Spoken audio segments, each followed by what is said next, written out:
നടനും നിർമ്മാതാവുമായ രാജൻ ഒഴുക്കുള്ള നദിയിലേക്ക് ചാടി ജീവനൊടുക്കി. മരണത്തിന്റെ കാരണം വ്യക്തമാക്കാതെ താരങ്ങളും കുടുംബങ്ങളും. മരണങ്ങൾ നിത്യസംഭവമാവുകയാണ് സിനിമയിൽ. കുറഞ്ഞ ദിവസത്തിനുള്ളിൽ സിനിമയ്ക്ക് വലിയ താരങ്ങളെ നഷ്ടപ്പെട്ടു.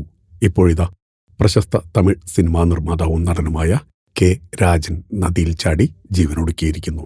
85 വയസ്സായിരുന്നു പ്രായം. അഗ്നിരക്ഷാസേന നദിയിൽ നിന്ന് മൃതദേഹം കണ്ടെത്തി. സംഭവത്തിൽ പോലീസ് വിശദ അന്വേഷണം തുടങ്ങിയിട്ടുണ്ട്. ചെന്നൈയിലെ അടയാർ നദിയിൽ ചാടി ജീവനൊടുക്കുകയായിരുന്നുവെന്ന് പോലീസ് പറഞ്ഞു. നടൻ പ്രഭുകാന്ത് മകനാണ്. 1983 ബ്രഹ്മചാരികൾ എന്ന ചിത്രത്തിലൂടെയാണ് രാജൻ സിനിമാ നിർമ്മാണ രംഗത്തേക്ക് വരുന്നത്. 1991 നമ്മ ഊര് മാരിയമ്മ എന്ന ചിത്രം സംവിധാനം ചെയ്തു. നിഴൽകൾ രവിയും ശരത് കുമാറുമായിരുന്നു ഈ ചിത്രത്തിൽ പ്രധാന വേഷത്തിൽ അഭിനയിച്ചത്. ഉണർച്ചികർ എന്ന മറ്റൊരു ചിത്രവും സംവിധാനം ചെയ്തു. ഗണേഷ് സിനി ആർട്സ് എന്ന നിർമ്മാണ കമ്പനി സ്ഥാപിച്ച് അനേകം സിനിമകൾ അദ്ദേഹം നിർമ്മിച്ചിട്ടുണ്ട്.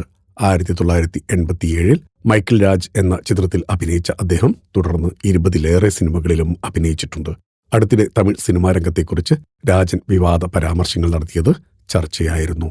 നിർമ്മാതാക്കൾ നേരിടുന്ന വലിയ സാമ്പത്തിക ബാധ്യതയെക്കുറിച്ചും അഭിനേതാക്കളുടെ ഉയർന്ന പ്രതിഫലത്തെക്കുറിച്ചും സിനിമാ രംഗത്തെ മോശം പ്രവണതകളെക്കുറിച്ചും അദ്ദേഹം വാതോരാതെ സംസാരിച്ചു. ഇത് വലിയ വിവാദവുമായി. കെ രാജന്റെ മരണത്തിൽ സിനിമാ രംഗത്തെ പ്രമുഖർ ഞെട്ടൽ രേഖപ്പെടുത്തി.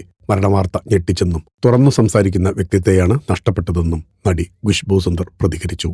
തമിഴ് സിനിമാ രംഗത്തുണ്ടായ വലിയ നഷ്ടമെന്ന് നടൻ ശരത് കുമാറും രേഖപ്പെടുത്തി. ആദരാഞ്ജലികളോടെ ഫിലിം കോട്ട്.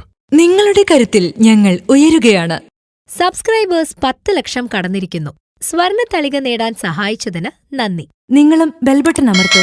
നല്ല വാർത്തകളുടെ നോട്ടിഫിക്കേഷൻ ഉടനെത്തും. വിശ്വസിച്ച് ഒപ്പം നിൽക്കുന്നവർക്ക് ഒരിക്കൽ കൂടി നന്ദി.